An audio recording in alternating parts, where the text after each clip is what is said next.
नमस्कार, मैं एसके राजीव। आप देख रहे हैं न्यूज़ 22 स्कोप। दरअसल में आज सुबह जब लोगों की नींद खुली तो एक बड़ी खबर सामने आई। वो एक ऐसी खबर थी जिसने न सिर्फ लोगों को झकझोर दिया बल्कि यह सोचने पर भी विवश कर दिया कि क्या धर्मस्थल पर भी सुरक्षा की मुकम्मल व्यवस्था सरकार और प्रशासन के द्वारा आखिर क्यों नहीं करवाया जा रहा है। दरअसल में सुबह एक बड़ी खबर सामने आती है और वह खबर होती है जहानाबाद के एक मंदिर से जुड़ी हुई। कहा यह जाता है कि जहानाबाद में अहले सुबह जब लोग महादेव के मंदिर में बाबा सिद्धेश्वर नाथ बराबर की गुफा वहाँ पर है, जब आप जहानाबाद से गया की तरफ जाएंगे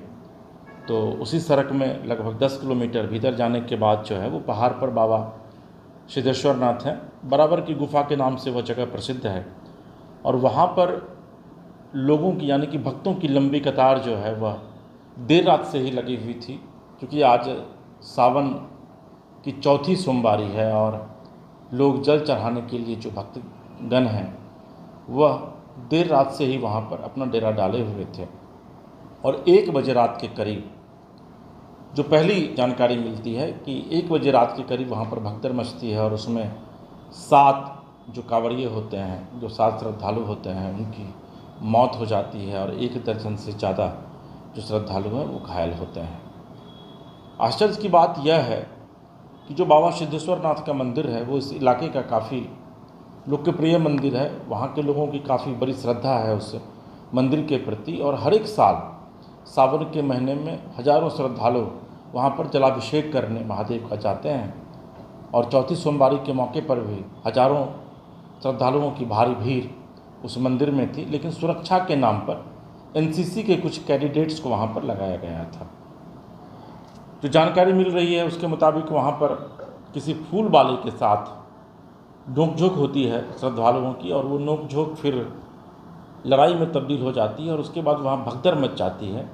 और उस भगदड़ को हैंडल करने के लिए वहाँ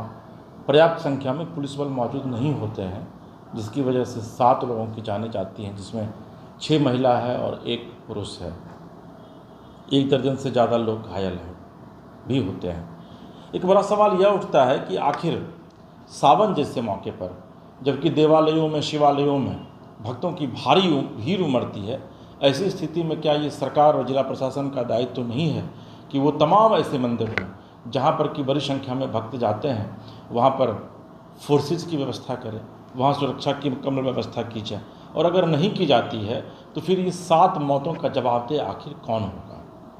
हालांकि वहाँ की जो जिलाधिकारी है वो वहाँ घटनास्थल पर गई, वहाँ के जो पुलिस के वरीय अधिकारी हैं वो वहाँ पर जाते हैं, फिर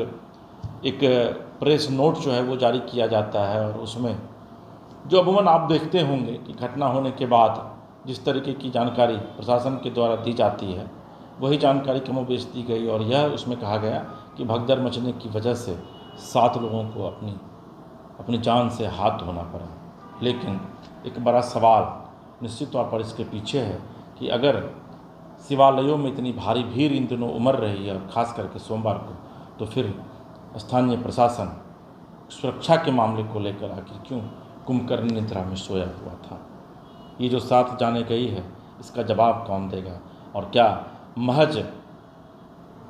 एक खाना पूर्ति करने से, क्योंकि मुख्यमंत्री आवास की तरफ से एक पत्र जारी किया गया जिसमें कि यह कहा गया है कि मुआवजा दे दिया गया है,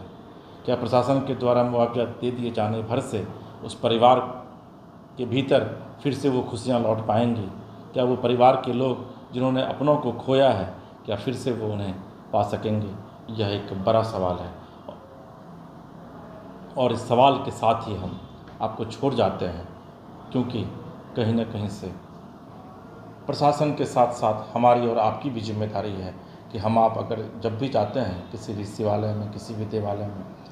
तो वहाँ पर अगर डिसिप्लिन मेंटेन करेंगे, कतारबद्ध तरीके से जाएंगे, तो आगे आने वाले दिनों में इस तरह की घटनाएं नहीं हो पाएंगी, क्योंकि हम लोग भी सब कुछ प्रशासन के जिम्मे नहीं छोड़ सकते हैं। हालांकि इस पूरी घटना को लेकर के न्यूज़ 22 इसको पूरा परिवार न सिर्फ मर्माहत है, आहत है, बल्कि हम उस शोक संतप्त परिवार के प्रति भी संवेदना व्यक्त करते हैं और ईश्वर से प्रार्थना करते हैं कि जिन परिवार ने अपने 7 लोगों को खोया है उन्हें ईश्वर शक्ति प्रदान करें और उस आत्मा को शांति प्रदान करें। आप हमारे चैनल न्यूज़ 22 स्कोप को सब्सक्राइब कीजिए। आपको हमारा प्रोग्राम अच्छा लगता है आप लाइक कीजिए और कमेंट बॉक्स में जाकर कमेंट ज़रूर लिखिए, क्योंकि आपका प्यार हमें आगे लगातार बढ़ाता है।